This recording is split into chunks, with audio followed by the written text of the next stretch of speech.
might be thinking, hey Michael, that looks like a new boat. Well, you are correct. It is not exactly a new boat, but it is new to me. I do believe I have a problem. So the first part of recovery is admitting you have a problem. This is currently the 5th boat that I own, but hear me out. I only paid $1,000 for it. The engine runs. There is no soft spots in the transom. There's like 1 or 2 soft spots in the floor. They're about that big. Not a big deal. When I turned the key on to go look at it, the nav lights worked, the bilge worked, the blower worked. I went in and out of gear, no problem. It cranked, and when it cranked, it just went boom. Just sounded real good. It turns, the gauges work, the upholstery is in good condition. I mean, I needed to clean it. So you're about to see me go ahead and clean this $1,000 boat and see, can I convince the wife to keep it and we'll get rid of the other ones? Or do we have to turn this one around and flip it real quick and then put money into the other ones? But stay tuned to find out how this project goes. I guess first thing first, I'm gonna take you on a little tour, all right? So again, the upholstery, I mean, you got some imperfections obviously, but all that can be cleaned, man. It's in pretty good shape. Solid cup holders, can't beat that. What is that, 6 cup holders? Man, that's it's worth the price of admission right there. Got an anchor light, it works. Let's pull this back. The engine is dirty. Come on.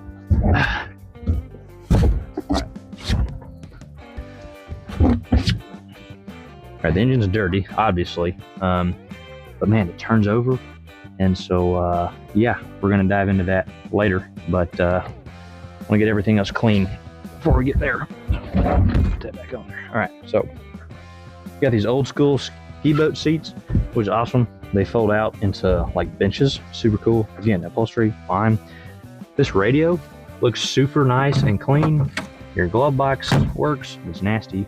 Like all your gauge clusters look good and clean. You know, there's no tears in the upholstery. The worst thing in the upholstery was this right here. That came undone, and I do believe we can probably fix that without too much trouble. You know, that's just cleaning. That's all it needs is a good cleaning. The glass also looks good, needs a good cleaning. So this is the main concern, is the gas tank. Why does it have this? We don't know. We'll find out. But even so, little external gas tank, I can still flip this thing and turn it around if I want to, or I can dive into the gas tank and fix that. OMC Cobra, lots of people hate on those. I don't have experience to hate on them yet, but I'll probably soon learn my lesson. But we'll find out together. Little outside review of the boat. So obviously the gel coat is very chalky, but hey, that's I'm not gonna say I'm good at it, but I've done it a lot, so I'm very comfortable with restoring the gel coat. Again, very chalky, but not bad. Brand new tires. Probably got to repack the wheel bearings. Given, I mean, even this wood is solid. I checked the bunks on the trailer. That wood is solid. The hull is solid. I knocked all around on it. The transom is solid, and even this outdrive looks clean. Like just the paint on it. I mean, there is no soft spots. Good stainless steel prop. Trim works. I'm excited. I think this was a good find. but we'll soon find out if that's true or not. I'm gonna hook up the battery. We're gonna crank the boat real quick. And when I crank the boat, I just want you to hear it. It is cold. I have not cranked it today. I'll crank it up real quick and just turn it back off because there's no water on it. But just listen to this. All right, don't listen to that. That's the blower. I'm gonna let the blower run for a little bit.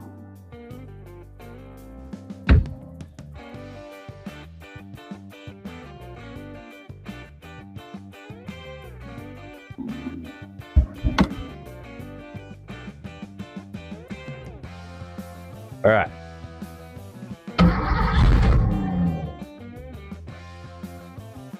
One more time. Listen to that. It's either cammed or we got an issue. All right, I'm gonna turn it off. It's hard to turn it off because that sounds so good. It's got 8 cylinders, which is also nice. Oh, that is awesome. That is awesome. All right, let's get to cleaning.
After cleaning the boat, I started to do the gel coat restoration process. Now you might see me jump around to some different methods here as I test out to see how deep I actually need to go in this gel coat to get it shiny again. I normally just do 1000 grit wet sand with a foam sanding pad and have no issues. It just kind of knocks off the top layer of oxidation, exposes the nice shiny gel coat, and then you can move right into your buffing steps. However, that didn't really touch this gel coat. It was oxidized and possibly even had some chemical damage, worse than I've ever seen. I ended up going down to a 600 grit sandpaper with a dry sand, and so I did 600, 800, and 1000, and then at the 1000 I believe I did a wet sand, and then after that, then I went into my normal buffing steps to help get the shine back in the gel coat. So a little update here. I started wet sanding this boat with 1000 grit sandpaper with the Merc Abralon, those little foam pads. That's what I've always used, and it's always worked. But I got through one little section and the pad was shot. And I think those were actually used pads that I had used on that boat. And I didn't want to order new pads, so I went to Harbor Freight and bought the little foam backing pad and then some more 1000 grit sandpaper. Man, it just would not touch it. And so I did a little more digging, especially kind of watching the videos of Drake's Detailing. That's the guy that I learned a lot of stuff from. And he's started doing dry sanding. I was like, well, I have enough experience. I feel comfortable dry sanding. But I tried dry sanding with 800 grit. And it's still, man, it would eat up the sandpaper. I'd get one section like this big done, and the sandpaper was shot. So I went and did a little more digging and found out sometimes you do have to go down to like 300 grit. Now, I didn't go that low. I ended up just going down to 600 grit. But now that I've gone down to 600 grit, I was finally able to get the oxidation up. So I'll go back to dry sanding the rest of it with 600 grit, and then we'll go 800 and 1000. And then after that, I might wet sand with 2000. I have some 2000 foam sanding pads. That way we can really get the shine back, and then we'll do the rest of the buffing and polishing. But that's where we're at now. This stuff was so oxidized. I don't know if they had like chemical wash in the past and it went horribly wrong, or if it sat, I don't know. Somehow this stuff got so faded and oxidized. But we're bringing it back just little by little.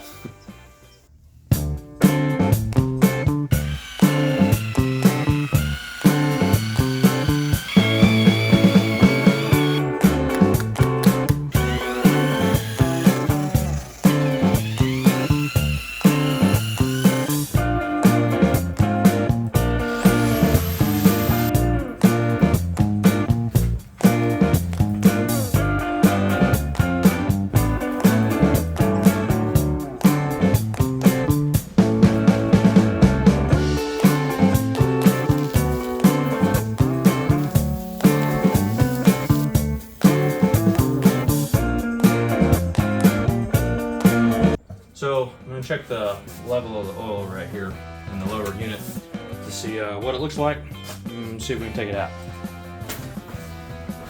So I just checked the oil in the engine and it's a good level and it doesn't look too dirty. So I'm going to check the oil in the lower unit, see what it looks like. And if it looks alright, we might try to take the boat out tomorrow just to flush out any kinks.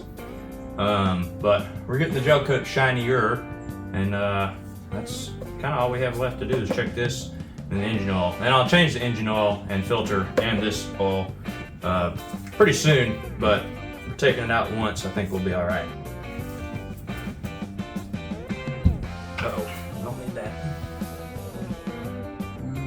I have to go get a pick.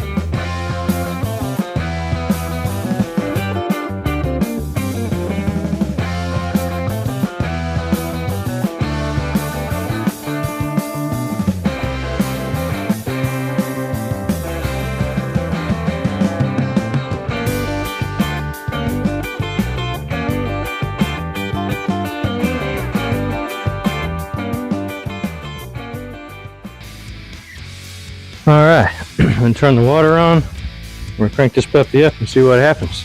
I replaced the lower unit oil, and I checked the engine oil. It's at a good level, and it actually looks okay. It doesn't look super used yet. So if all goes well here, we're just gonna take it for a test run down to a lake about 30 minutes away, and see how she does.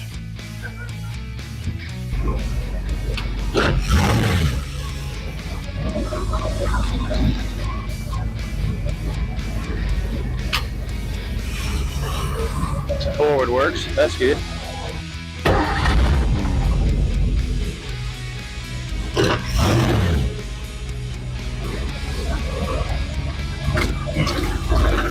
Reverse, that's good.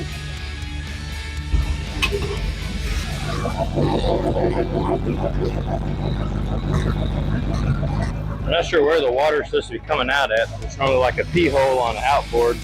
I guess in here it comes out of the middle of the propeller. That's where the exhaust is. They usually mix. I'm gonna go grab my temperature gun real quick.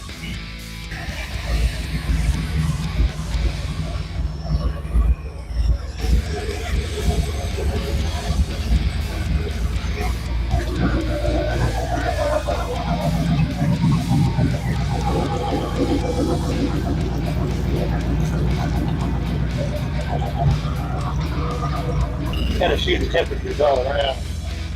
Just trying to get a feel for.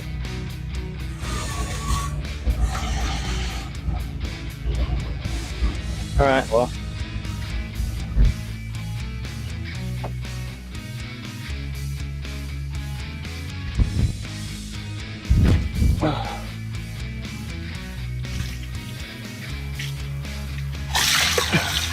Okay, there are pee holes there. So they are coming out, I do believe.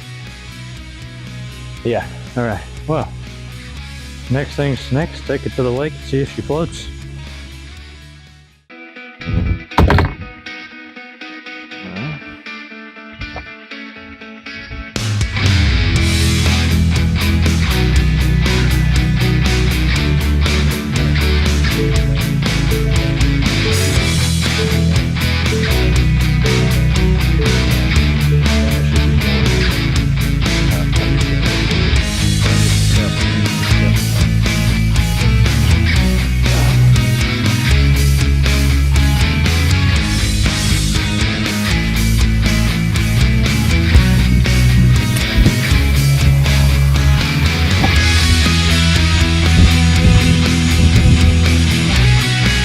What do you mean that happens?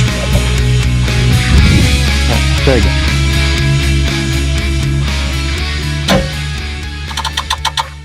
I don't like that. I wonder if the battery's dying. It'd be severely unfortunate.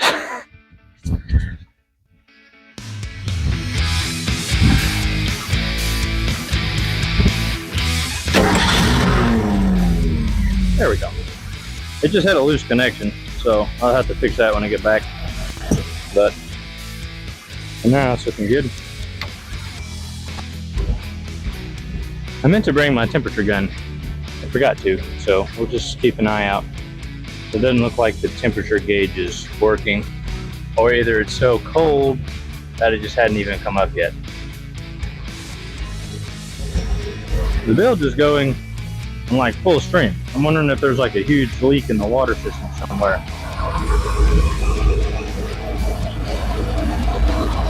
Huh.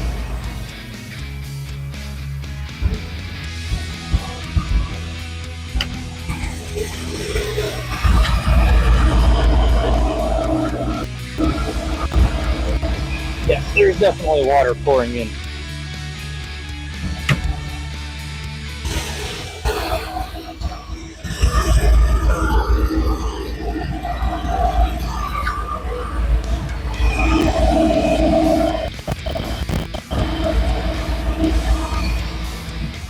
Can you hand me my phone? I think it's just pouring out of the freeze plug, so I think they'll need to be put back in, but we're all right.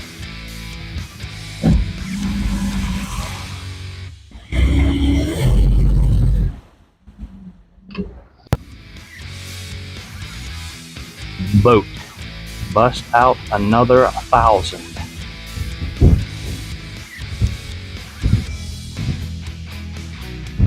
Yes, my truck has a horrible click sound. Ticking sound.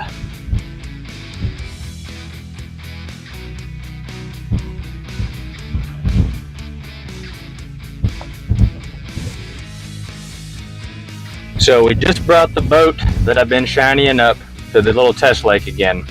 No random locals came and watched us this time.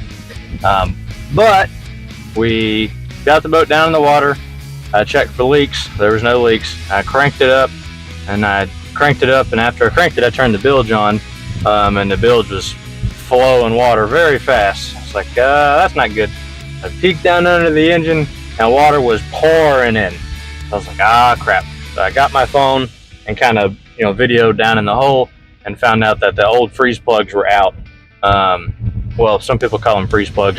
There's another term for them, but basically, I got to go home, find those little freeze plugs, get them back in the hole, and then we can try again. But the engine seemed to run fine. No leaks other than through the freeze plugs, and no leaks happened until I cranked the engine. So overall, I'm still happy with it. I think we're going to get lucky. But we'll pop the freeze plugs in and see.